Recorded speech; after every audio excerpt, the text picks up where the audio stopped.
There are 4 habits that will shut down God's blessings in your life faster than anything else.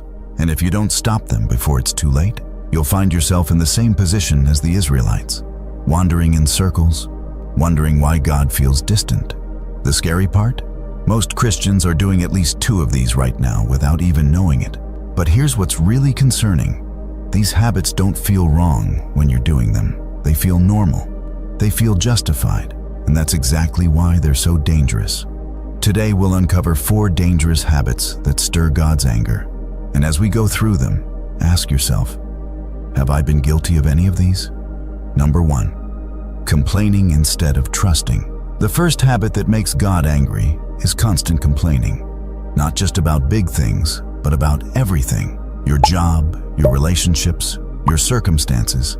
Sound harmless? Tell that to the Israelites. Numbers 11:1 says, "When the people complained, it displeased the Lord. For the Lord heard it, and his anger was aroused." Notice it doesn't say when they sinned or when they worshipped idols. It says when they complained. Here's why this matters. Complaining is actually a declaration that God isn't good enough. Every complaint is basically saying, God, you messed up. I could run my life better than you. That's not just negativity. That's pride disguised as frustration. You might be thinking, but I have real problems. Of course you do. But there's a difference between bringing your concerns to God and constantly grumbling about what He's allowed in your life. The Israelites had real problems too, but their complaining turned a short journey into decades of delay. Number 2, taking credit for God's blessings. The second habit is pride in your achievements. When things go well, you forget who gave you the ability, the opportunity, and the strength to succeed. Deuteronomy 8, verses 17 to 18 warns us, "You may say to yourself, my power and the strength of my hands have produced this wealth for me. But remember the Lord your God, for it is He who gives you the ability to produce wealth." This habit is sneaky because it feels like confidence. You work hard, you see results, and you naturally think, I did that. But that's exactly what made God angry with King Nebuchadnezzar.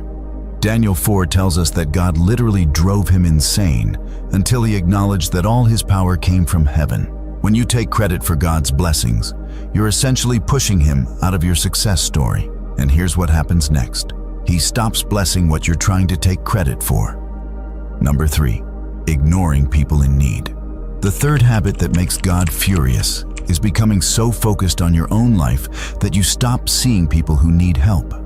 Remember what Jesus said would happen to those who ignore the needy? Matthew chapter 25, verses 41 to 42. "Depart from me, you who are cursed, into the eternal fire prepared for the devil and his angels. For I was hungry, and you gave me nothing to eat. I was thirsty, and you gave me nothing to drink." But here's the thing. This isn't just about money. It's about becoming so self-absorbed that you stop noticing when people around you are struggling. Your coworker who's going through a divorce, your neighbor who just lost a job, the person at church who always sits alone. This habit develops slowly. You get busy with your own problems, your own goals, your own plans. Before you know it, you're living like the people around you don't matter. That's exactly what happened to Sodom, according to Ezekiel 16:49. They became arrogant, overfed, and unconcerned about others. Number 4, making excuses instead of obeying. The fourth and most dangerous habit is rationalization.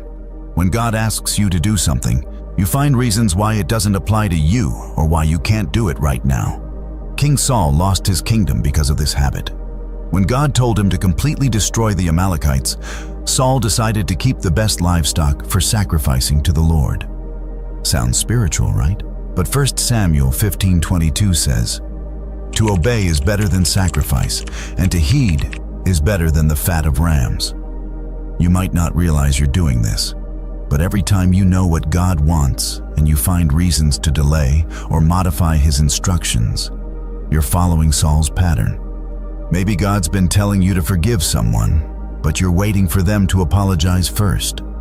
Maybe He's calling you to be more generous, but you're waiting until you have enough money. Here's what's terrifying about this habit. It feels wise. It feels responsible. You're not rejecting God, you're just being practical. But that's exactly what makes it so deadly. Partial obedience is still disobedience. Notice something about all 4 habits? They don't feel like rebellion, they feel justified. Complaining feels like venting. Taking credit feels like confidence. Ignoring others feels like focusing. Making excuses feels like wisdom. But here's what happens when these habits take root. God starts to distance himself, not because he doesn't love you, but because these patterns make it impossible for him to bless you the way he wants to. Think about it. How can God trust you with more if you complain about what you already have? How can he bless your efforts if you take all the credit? How can he use you to help others if you don't even see them? How can he guide your life if you rationalize away his clear instructions? This is why the Israelites wandered for 40 years. This is why some believers feel stuck in the same struggles year after year. These habits create a ceiling on God's blessings in your life.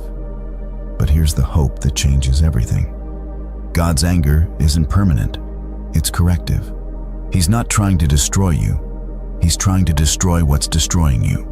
The moment you recognize these patterns and start changing them, his blessings start flowing again. Your breakthrough is on the other side of breaking these habits. Don't let another day pass living beneath God's best for your life. The choice is yours, but choose quickly, because tomorrow might be too late.